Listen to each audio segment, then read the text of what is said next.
And if anyone's watching this, if this has become something, please let me know in the comments.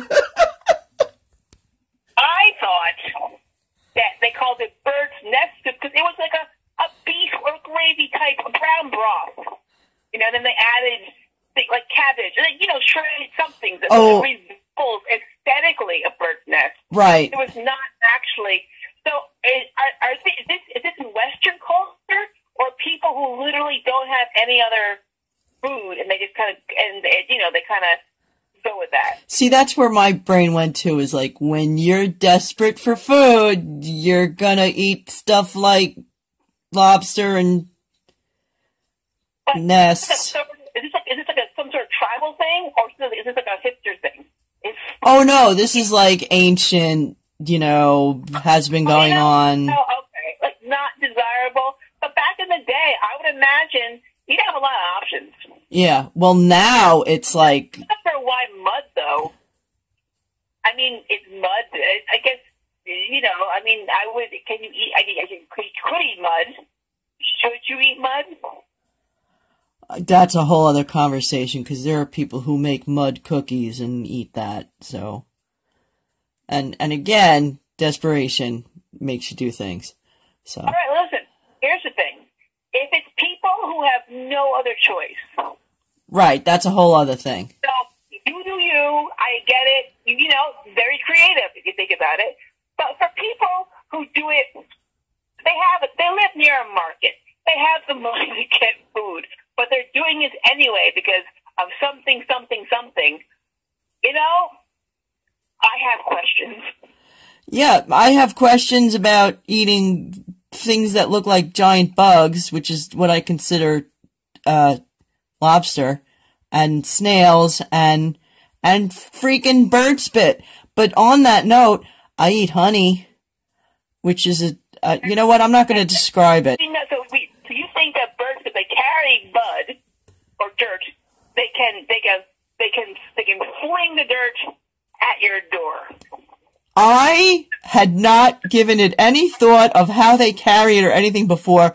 All I know is the bird is fairly pissed off at me, and now I have a big splat of mud on my window. Would they be like carrying it with their legs, and then like, or like, are they spitting at your? How would a bird logistically throw mud? I don't know, and I may be projecting here. I have an idea. Yellow belly floofwad. Floofwad, yes. Okay. So, lady floofwad, okay. Yes. Okay, Nancy, I'm just kidding. Okay, sure. For short, Nancy. Nancy. Lady floofwad, aka Nancy. She is like, you know what? This motherfucker keeps destroying my nest. I'm pregnant. I'm going to gather the mud I was going to use for my nest. I'm going to smear it and throw it at his kitchen door. And that's...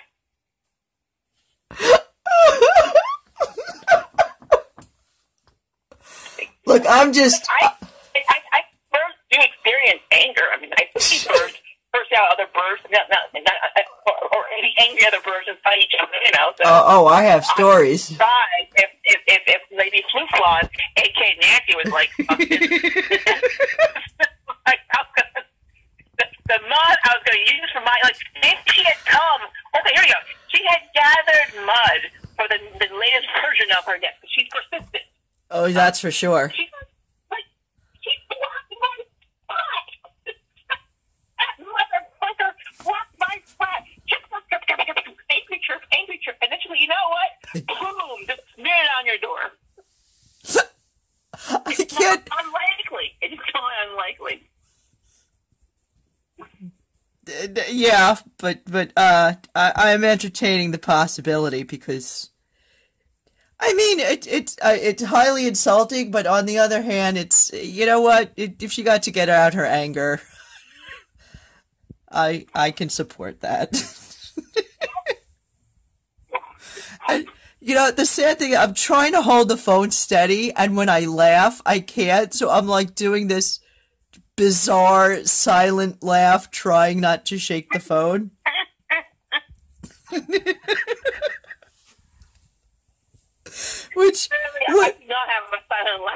when I look at the video, I'm just wondering if it's going to look like there's a earthquake going on. On that note, do you have anything else you want to share about Love and Nancy, the lady floof leopard? Yeah, I hope Floofwad is happy somewhere and has made a good nest and is doing her thing. It's living her. So, yeah, and that her offspring do not inherit her persistence in building a nest where it keeps getting ripped down. Because no, I'm wondering, is it like protest, or is it just she's just like, you know what? It's just she's not quite getting it. I think she's just not quite getting it because she has to build a freaking nest, and you know how many nests I had to rip down? It was very upsetting. But here's the thing: somebody or Lady Floofwad threw some mud at your door. I understand the pain and anguish and frustration. I'm gonna try and open the door again. Hold on. Baby Floofwad. Hold on. They're still here. They're still here. Backing up. Backing up. I feel like the wasps have replaced the birds in their occupancy. This was my fear. That I'd go from bird that I have to worry about scaring and the babies falling out because there's really not enough room up there with the movement of the door, to, oh God, wasps. Do you have a go-to way of taking care of the situation? Yeah, I have spray. I mean, I don't like having to use it, but, you know, sometimes you got to do what you got to do. So, and I have it. There's no point in throwing it out. And, I mean, I could, unless I have a better solution, I have to use it, is the end-all be-all there. I'm wondering if there's something else besides the spray, like certain herbs or certain something, that wasps will not be harmed by, but they're also turned off by. I'm going to be honest. I don't care if they're harmed because they're wasps. But, yeah. I would prefer it not be a toxic sort of thing. Right. Thank you for guesting. Oh, thanks for having me.